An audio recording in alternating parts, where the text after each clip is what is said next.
Kata Syekh Ruslan Ad-Damsyiki,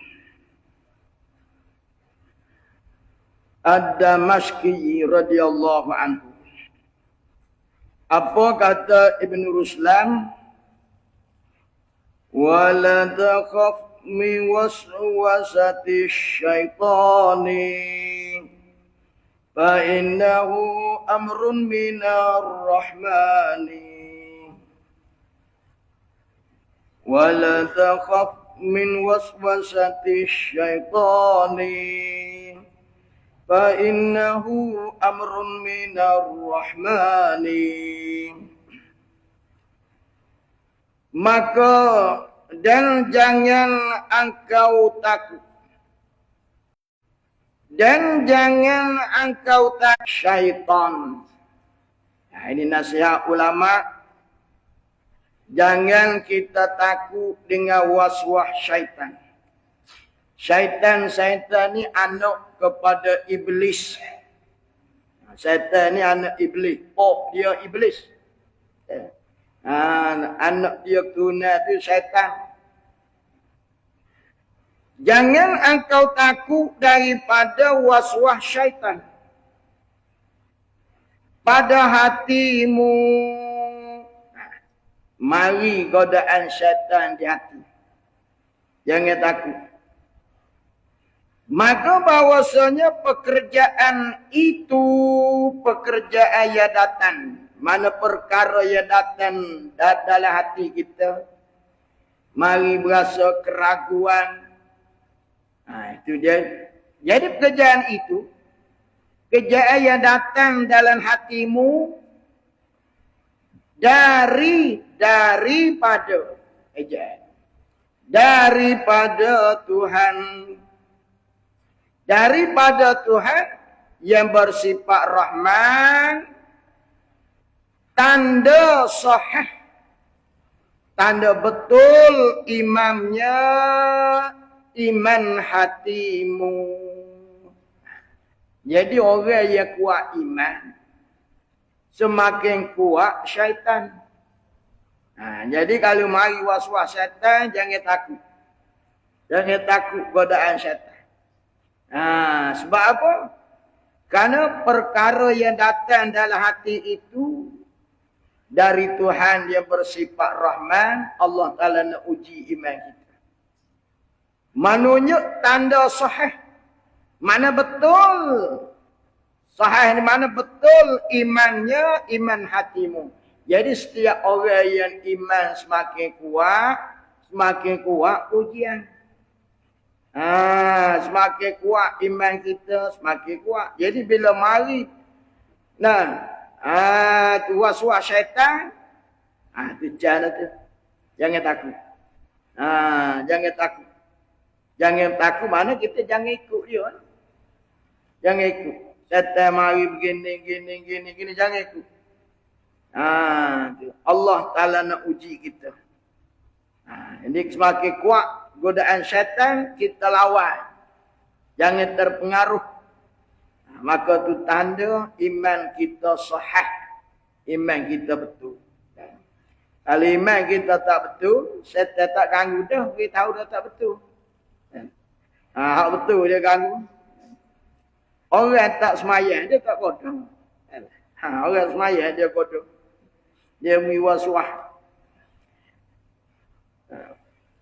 Yang bersifat Rahman, tanda sahih imannya.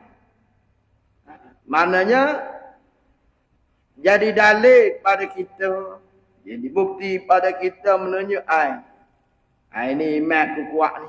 Bila semakin kuat, semakin banyak godaan dan ujian. Fayaghfirul hadisa lin nafsi wa ma hamma iza lam yaf'al aw takallama. Fayaghfirul hadisa lin nafsi wa ma hamma iza lam ya'mal aw takallama.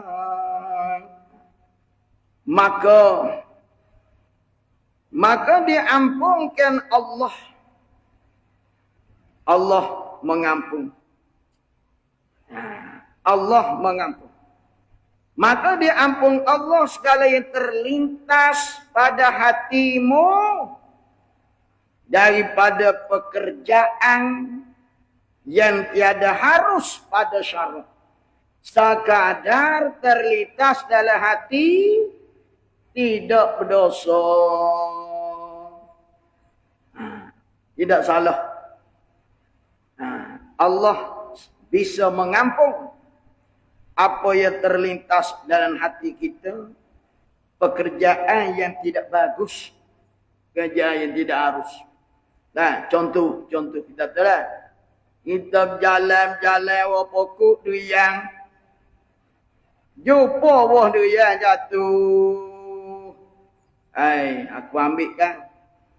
Kau ambil kan. Tak jadi ambil, tak berdosa. Walaupun niat nak ambil pun tak berdosa. Pasal selagi tak ambil. Kalau ambil sungguh baru ditulis. Nah. Itu benda yang tidak harus pada syarat. Nah. Itu ayat ini. Maka diampun Allah segala yang terlintas di hatimu. Terlintas dalam hati kita ni. Terlintas benda tak baik. Nah. Terlintas. Allah Ta'ala bisa mengampun. Dan terlintas tu benda. Terlintas daripada pekerjaan yang tidak harus pada syarat. Kerjaan yang tidak baik. Tapi sekadar terlintas. Terlintas di hati nak mencuri. Curi ke tak? Tak. Allah bisa mengampun. Nah. Katalah kita orang muda ni jalan. Jumpa tengah jalan perempuan cantik. Buat misalnya. Lah. Jumpa perempuan cantik. Litah dalam hati. Aku pegang kan. Tapi tak pegang. Hati dia nak pegang. Allah bisa mengampun. Pegang tak baik. Tapi tak pegang. Hati dia nak pegang. Tapi tak pegang.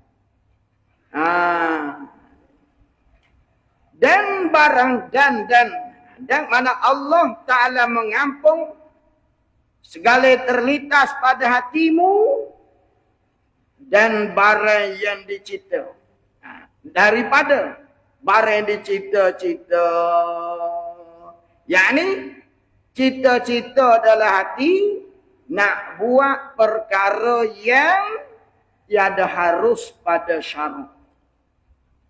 Agama tidak benar kita buat. Tapi hati kita bercita-cita nak buat. Allah bisa mengampun selagi kita tidak buat. Inilah Allah Ta'ala ni Rahman dan Ar-Rahim. Bila kata Allah Ta'ala bisa mengampun apa yang terlintas dalam hati. Jumpa duit orang jatuh. Aku ambil kan. Kalau ambil boleh buat beli sakang. Nak ambil tak nak ambil? Nak ambil tak? Aku ambil kan? Aku ambil. Ambil tak? Tak. Allah bisa mengampun. Bila kata diampun? Apabila tiada engkau amalkan. Mana kita tak buat. Hati saja nak buat. Tidak ditulis dosa. Tidak ditulis. Tapi tak ditulis pun tak sedut cita-cita lah. Benda tak baik. Nah, walaupun kita tak nak buat, hati duk angan-angan perkara tak baik. Walaupun tak berdosa, tapi tak usah lah. Takut apa yang kita cita-cita itu akan menjadi kenyataan. Jadi tak sedut cita lah benda tak baik, kita usah cita. Tapi kalau ada cita-cita, tidak berdosa. Selagi kita tidak meneruskan. Sebaik-baiknya benda tak baik ni jangan kita angan-angan. Takut mendorongkan kita untuk melakukan kejahatan. Bila kita bercita-cita nak buat kejahatan. Tapi kalau kita tak buat, tidak ditulis dosa. Allah Maha Pengampun. Apabila tiada kau amalkan, kita nak curi, nak ambil, tak jadi ambil. Tidak ditulis dosa. Atau tiada kamu berkata, yakni engkau khabar, maksudnya apabila tiada engkau khabar. Apa benda ni? Contoh. Contohlah. Atau tiada kamu berkata, contohnya adalah hati niat nak mengumpat. Contoh. Nah, dalam hati niat nak mengumpat orang. Aku nak mengumpat orang tu. Dalam hati. Tetapi tak jadi mengumpat, maka tidak ditulis dosa. Allah bisa mengampuni. Selagi kita tidak buat, yakni engkau khabar, maksud engkau khabar, yakni apabila engkau tidak khabar. Kita cita-cita dalam hati nak mencerita keburukan orang. Tapi tak jadi nak cerita. Allah bisa mengampuni. Apa? Nak hadir lagi. Iza lam ya'mal aw takallam. Iza lam ya'mal, apabila kita, selama kita tidak buat, tidak laksanakan. Nah, yang kita ada angan-angan tu kita tidak praktik, maka tidak dituliskan dosa. Maka hendaklah engkau lawankan dan engkau perangkan hawa nafsumu. Kena lawan. Nah, nafsu kata ambil, hukum kata haram. Nak mana? Nah, kita jumpa duit tengah jalan orang tercici. Nafsu kata ambil, peluang ni, peluang. Bila nak jumpa banyak gini? Hukum kata haram. Nafsu kata ambil. Apa cara mana? Kita lawan nafsu. Nafsu kata ambil, kita lawan. Kita lawan. Kita perang. Kita perang sungguh-sungguh nafsu. Nah, perang sungguh. Macam perang Iran dengan Israel. Perang sungguh. Bukan main-main. Perang sungguh. Lawan sungguh. Dan jangan engkau kerjakan barang yang disukanya ya nafsu. Jangan buat. Nafsu kata ambil lah. Kita berjalan jumpa wang ringgit orang jatuh tengah jalan. Nafsu kata ambil. Kita lawan. Lawan. Jangan. Maka kita jangan kerja barang yang disuka nafsu. Dan barang yang dilentangkan oleh hatimu. Barang yang dilentang, barang yang terlintas dalam hatimu. Dilentang, lintasan hati. Terlintas di hati, lumayan. Kalau ambil ni lumayan, uang ringgit orang jatuh. Jadi, hak telitah, kalau aku ambil, aku boleh buat beli, aku boleh buat belanja. Barang telitah di hatimu tu, jangan kau ikut, jangan tunggu. Hati tak dah, kalau aku dapat duit ni, boleh. Dan jika jatuh, baik. Dan jika jatuh,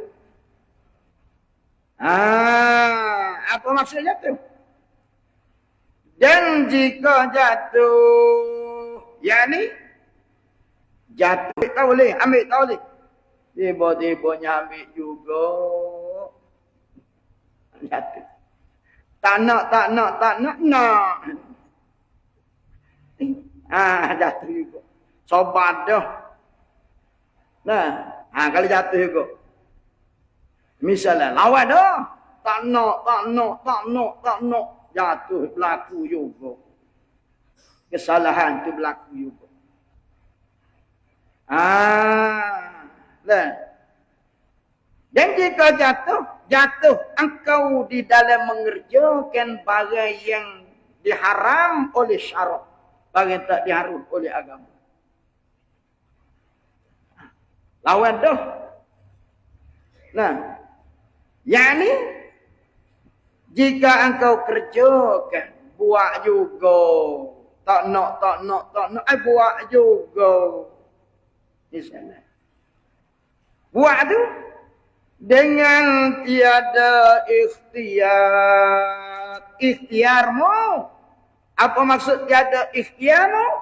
Yakni berlaku tanpa pilihan hatimu. Ikhtiarmu, yakni berlaku dengan tiada ikhtiarmu, yakni berlaku dengan tiada pilihan hatimu. Hati tak nak tapi terbuat. Itu tak ada ikhtiar. Nah, tiada ikhtiar maksudnya tiada pilihan hatimu. Hati tak pilih untuk melakukan tapi terjadi. Atau engkau kerjakan. Mana buatlah. Hak perkara nak syarat larang tu buat juga. Atau engkau kerjakan dengan sebab mengerasi oleh hawa nafsu. Mengerasi, yakni menggagahi oleh nafsu. Nafsu kata ambil. Hukum kata haram, ambil haram. Akhirnya, kita terbuat juga. Terambil juga. Kerana apa? Kita dikerasi oleh hawa nafsu. Mana dipaksa, digagahi oleh nafsu. Tak nak, tapi nafsu ni kuat. Mendorong kita. Akhirnya terbuat juga. Karena seolah kita ni dipaksa. Dipaksa oleh nafsu. Tak nak, tak baik. Buat juga. Pasal apa buat? Nafsu kita memaksa kita. Menggagahi. Apa jawapan? Apa jawapan kepada jika engkau kerja tanpa rela hatimu? Kita tahu benda ni haram. Tapi kita buat juga tanpa kerelaan hatimu. Atau engkau kerja dengan sebab dikerasi oleh nafsu. Nafsu kata nak. Hukum kata haram. Jawapannya, maka. Maka ni jawab kepada jika. Jika berlaku tanpa kerelaan hati. Melakukan perkara yang diharam oleh syarak. Berlaku juga. Maka jawapan kepada jika. Maka tinggalkan olehmu dengan bersegera. Tinggal. Lari. Misalnya kita jalan jumpa duit lah. Kalau kita ambil, haram. Bukan duit orang. Tapi nafsu kata ambil. Dorongnya nafsu ni gua ambil bila lagi nak jumpa peluang gini ni. Betulan kita pula berajak nak pada duit buat beli. Kita tak ada duit. Kita berajak nak guna duit. Jumpa duit orang jatuh. Nak ambil kata nak ambil. Nak ambil kata ambil. Hukum kata jangan ambil. Nafsu kata ambil. Tiba-tiba berat belah nak ambil. Yang mari. Rasa berat nak ambil.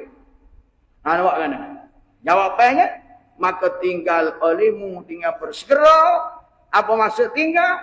Kita cuba elok, cuba lari daripada tempat duit jatuh tu. Lari, jangan duduk situ. Jangan duduk situ, lari cepat-cepat. Tinggal olehmu. Tinggal. Selagi kita duduk diam kat situ, lama-lama kita tergoda. Tinggallah. Itu cara. Jumpa duit orang jatuh. Nak ambil kata nak ambil. Nak ambil kata ambil. Lagi. Jangan duduk situ. Kalau kita duduk di situ, akhirnya kita tergoda. Lagi. Nah. Rugi tak ambil. Tak rugi bukan duit kita. Rugi ni duit kita jatuh tak ambil. Tu baru rugi. Orang tidak rugi. Orang rugi ni hak kita. Hak orang kita tak boleh kata rugi. Duit orang jatuh rugi tak ambil. Rugi apa benda hak orang. Bazir apa hak orang bukan kita. Tak timbul soal bazir hak orang. Bazir nak kita pergi buang. Baru bazir. Jadi caranya jawapan kepada kalau hati kita berat nak ambil. Hukum kata haram, nafsu kata halal, cara nak mengelaknya tinggal olehmu. Tinggal. Jangan duduk kat situ. Jangan duduk kat situ. Lari cepat. Tinggal. Tinggal. Duduk situ jadi. Katalah pelacur mari pujuk rayu kita. Orang perempuan ni pelacur. Dia lihat kita sendirian. Dia mari pujuk. Kita tahu dah, ini tak baik ni. Haram ni. Haram ni kalau aku pergi pegang dia, harap nafsu kata, bila lagi ni? Bila lagi ni nak jumpa peluang ni? Bagaimana? Lagu nak ambil haram. Nak buat dosa haram. Tak nak ambil, ingat barang bagus. Jadi, sudah. Lagu mana? Nak mengelak. Kita nak mengelak daripada godaan maksiat ni. Caranya, maka tinggal olehmu lari kejam. Jangan duduk situ. Jangan duduk situ. Jangan duduk. Ibarat kalau kita poso. Nafsu kata makan lah. Makan macam mana kita poso. Makan dah duduk depan. Kita poso. Macam mana nak mengelak? Lari. Jangan duduk depan makan. Duduk depan tak tergoda. Maka tinggal olehmu dengan bersegera. Lari selalu. Tinggal. Dan menyesal. Menyesal. Mana katalah kita ni tergoda. Ini cerita ni orang sudah tergoda. Tergoda dah. Apabila kita berasa kita ni tergoda dah, ni macam mana? Kalau tak tergoda lagi senang. Ni tergoda dah. Dia kata dah tadi kan? Dia kata jika jatuh. Nampak? Dia kata ayat kata tadi. Jika jatuh. Maksudnya jika berlaku juga. Berlaku juga. Jawapannya tinggal olehmu dengan segera. Lagi. Dan menyesal. Tinggal dengan segera dan menyesal dan dengan makna serta, yakni tinggal serta menyesal. Dan dengan makna serta.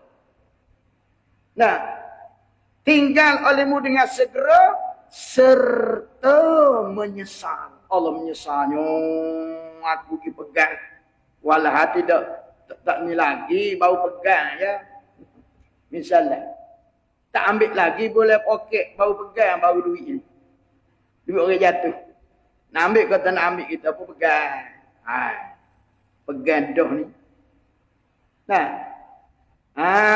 Tak boleh poket lagi. Tinggal serta menyesal Allah. Menyesalnya aku. Kenapa lagi pegang duit orang? Pergi pegang benda haram. Jangan engkau cita-cita. Maknanya bila kita menyesal, tinggal dengan segera serta menyesal. Jangan kau cita-cita, yakni jangan cita-cita di dalam hatimu. Jangan ada terdetik dalam hati untuk mengulangi. Jangan. Tinggal terus. Jangan engkau cita-cita. Jangan ada cita-cita dalam hati untuk mengulangi. Terus, tinggal terus. Cita-cita apa? Akan kembali kepadanya pekerjaan yang tidak harus oleh syarak. Kerjaan yang dilarang oleh agama. Jangan ada cita-cita. Bila kita berhenti, kita tinggal, jangan ada hati air. Lain kali. Masa nak ambil pulak. Jangan. Takut tinggal dah. Patut tinggal tu, bahasa nak pulak. Jangan. Jangan ada cita-cita dalam hati untuk kembali. Tinggal, bahasa nak ambil semula. Jangan. Umpamanya. Jangan kau cita-cita akan kembali kepadanya pekerjaan, umpamanya pekerjaan. Jangan. Kerjaan yang dilarang tadi. Maka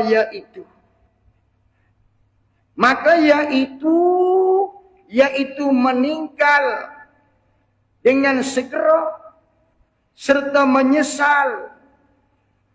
Maka iaitu tinggal olehmu dengan segera dan menyesal. Maka iaitu tinggal. Bila nafsu kata nak, kita pun tinggal. Tinggal. Untuk mengelak daripada meneruskan ambilan, kita tinggal. Dan menyesal. Jadi perbuatan kita meninggal perkara haram tak jadi dan menyesal apa yang kita mula tadi, maka iaitu taubat nasuha. Itulah taubat yang sebenar-benarnya. Itu taubat nasuha. Taubat nasuha ni taubat yang sebenar. Bila kita berhenti, tak ada cita-cita dalam hati untuk mengulangi perbuatan yang sama. Tak nak sungguh. Itu baru panggil taubat nasuha. Kali kita berhenti, tapi ada lagi cita-cita dalam hati nak ulangi, itu orang tak panggil taubat nasuha. Orang panggil taubat daun keladi, sambil taubat buat lagi. Itu taubat. Jangan taubat daun keladi. Taubat buat lagi. Jangan ada. Jangan. Ini taubat nasuha ni taubat yang sebenar-benar. Nasuha. Yang mana taubat nasuha? Kita tinggal serta menyesal. Kali tinggal saja tak menyesal, tidak nasuha lagi. Misalnya orang tu dia mencuri. Jadi akhirnya dia berhenti. Kita tanya dia, saudara masih mencuri? Dia kata, tak, saya berhenti dah. Saudara berhenti itu menyesal dah. Dia kata, menyesal apa? Dia kata, tidak nasuha lagi. Menyesal apa? Benar kita sengaja pergi mencuri. Syarat taubat nasuha ni, berhenti dan menyesal. Kalau berhenti tak menyesal, tak ada. Berhenti menyesal. Maka jika tiada dapat engkau lawan akan nafsumu, tak boleh nak lawan. Tak boleh nak lawan nafsu. Nafsu tu nak juga. Misalnya, nafsu kata, ambil. Duit orang jatuh ni kita jumpa. Hukum kata haram. Nafsu kata halal. Sudah. Tak mampu. Berasa nak ambil juga. Pasal tak pernah jumpa banyak. Kan? Biasa RM1, RM2 ya jumpa dua orang jatuh. Ni banyak ribu ni. Jadi, buat misal kata. Maka jika tiada dapat kau lawan nafsu. Nafsu kata ambil. Nak lawan kata jangan ambil. Tak boleh lawan. Nak lagu mana? Dan nafsu kata ambil juga. Nah, nafsu kata ambil. Nak lawan tak boleh. Dia kuasa berat nak ambil.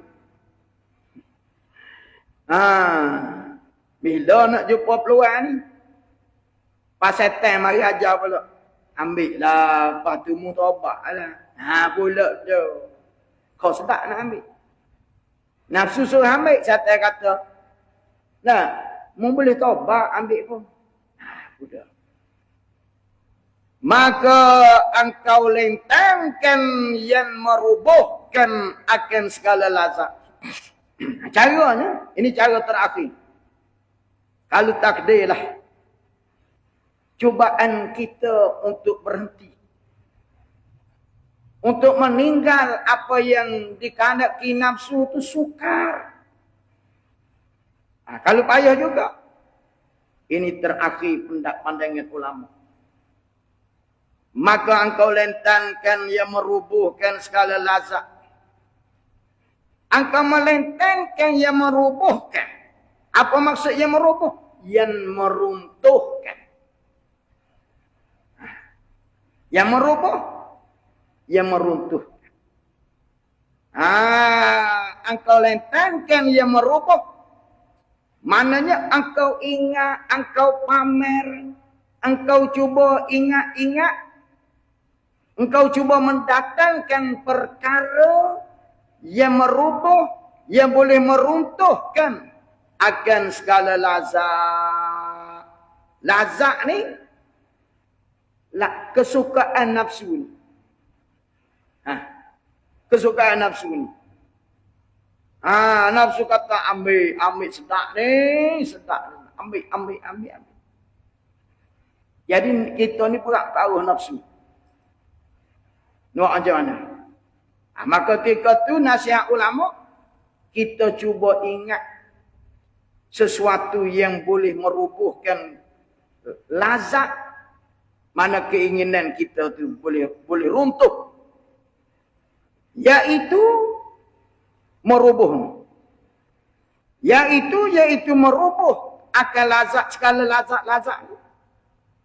Iaitu merubuh. Yang merubuhkan. Iaitu mati. Ingatkan mati cepat-cepat. Ini jalan terakhir. Ingatkan mati. Iaitu merubuh mati. Yang menghilangkan segala lazat. Mana? Kalau aku buat perkara haram. Seandainya aku mati besok. Maka aku diseksa dalam kubur. Aku diseksa dalam neraka. Apa arti aku buat dosa? Kalau menyebab aku terseksa dalam neraka. Ini cara. Nah, menghilangkan lazat. Ingat mati. Apa ingat lagi? Dan terkejut datangnya mati. Mana kita ingat dalam hati kita? Kalau aku ambil benda haram ni, kalau salah aku mati terkejut. Nah, mati terkejut. Enggak mati ni tak tahu bila. Kejut. Dia tengah sihat mati. Dia tengah pegang jawatan mati. Belum penceng mati. Terkejut. Kalau aku ambil benda haram ni, kalau terkejut mati tak ada taubat, tak sempat taubat. Mana aku? Terkejut datangnya mati. Yang menghilangkan kesukaannya, nafsu. Yang menghilangkan kesukaannya, tu buah. Yang betulnya, yang menghilangkan kesukaan hidup. Mana suka hidup? Ikut nafsu. Yang ni nak tafsir.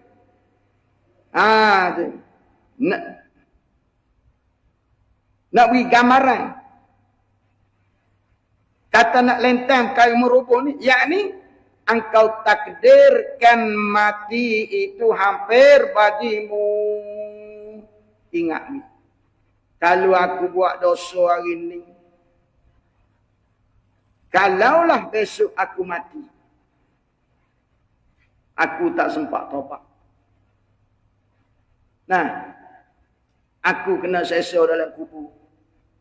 Aku kena sesa dalam aku. Takdir kalau aku mati. Kau mati ni perkara misteri. Tak tahu. Kita rasa, dosa boleh taubat. Kalau tak sempat taubat. Kalau tak sempat. Kena ingat mati ni hampir. Sebab kata orang, mati itu tiada tersakat. Semakin hari semakin dekat. Seperti burung masuk perangkap. Menanti tuan datang angkat. Kita jangan rasa sedar. Ibarat burung duduk dalam perangkap. Bila-bila masuk, tuan dia. Mana semakin. Luqman Al-Hakim ni orang suhu. Sehingga nama dia ada dalam Quran. Itu surah Luqman. Surah Luqman. Dia ni banyak memberi nasihat kepada anak-anak murid. Pada sahabat anda. Apa kata Luqman Al-Hakim pada anaknya? Kata Luqman Al-Hakim, Ya bunayya. Ya bunayya. La tuakhiri taubatan. Fa innal mauta ya'tika bautatan. Ya bunayya, kata Luqman. Ya bunayya, wahai anakku. Dia panggil anak belaka lah, anak dia ke anak murid ke. Siapa orang di bawah dia, dia bahasa anak. Ya bunayya, wahai anakku. La tuakhiri taubatan. Jangan engkau melambatkan taubat. Jangan melambatkan taubat. Fa innal mauta, maka sesungguhnya kematian itu yaktika, akan datang kepada engkau bautatan secara mengejut. Kau mengejut. Semua orang mati mengejutlah kau. Kalau mati tak mengejut, kalau tahu nak mati. Tak ada orang yang pergi hospital. Tak ada orang berjalan di jalan raya. Mati malengan jalan raya. Dia tak tahu nak mati. Kalau tahu nak berlaku aksiden tengah jalan, dia tak naik dah motorkar. Jadi tak tahu. Maka Luqman kata, Fa'innal mauta ya'tika bautatan. Sesungguhnya mati akan datang kepada kau secara mengejut. Maka sebab tu, ini satu cara untuk mengelak. Cara terakhir untuk mengelak kita daripada melakukan dosa. Kita tahu dah benda ni haram. Tapi nafsu kata halal. Kita pun berasa nak lah. Bila lagi ni, peluang terbuka nak buat. Maka, caranya ingat.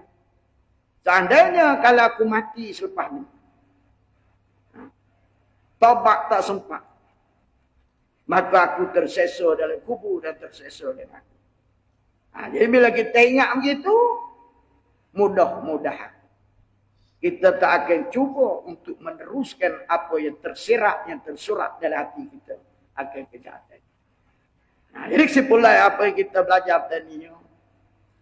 Kalau setakat apa yang terlintas dalam hati, terlintas kejahatan, malaikat tidak tulis dosa. Mereka tak tulis. Terlintas dalam hati nak mencuri, tapi tidak mencuri, malaikat tidak tulis dosa. Inilah umurah pengampun Allah. Berbeza kalau terlintas ya baik. Kalau terlintas dalam hati, nak pergi semaya di masjid.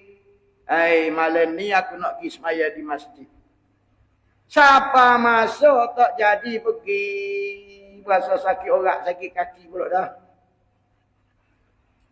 Mereka tulis dah pala. Cita-cita yang baik ditulis pada. Cita-cita yang jahat tidak ditulis dosa selagi kita tidak aktifkan apa yang kita niatkan. Cita baik tak jadi pun tulis. Nah, kalau aku ada duit aku nak sedekah. Ada duit tak sedekah pun boleh dah pahala. Pahala niat. Niat nak buat baik tu boleh dah walaupun tak jadi. Berbeza dengan dosa. Dosa ni buat dulu. Kalau niat saja tak jadi. Lepas tu perbanyakkan niat yang baik-baik. Semoga kita akan buat perkara yang baik. Jangan cuba niat perkara yang jahat. Walaupun tak ditulis dosa kerana niat. Takut mendorongkan kita ni. Takut terlanjur. Jadi buat sungguh. Maka engkau membanyak pula. Wallahu'alam subhanaka la ilma lana illa. Wala hawla wala quwata illa.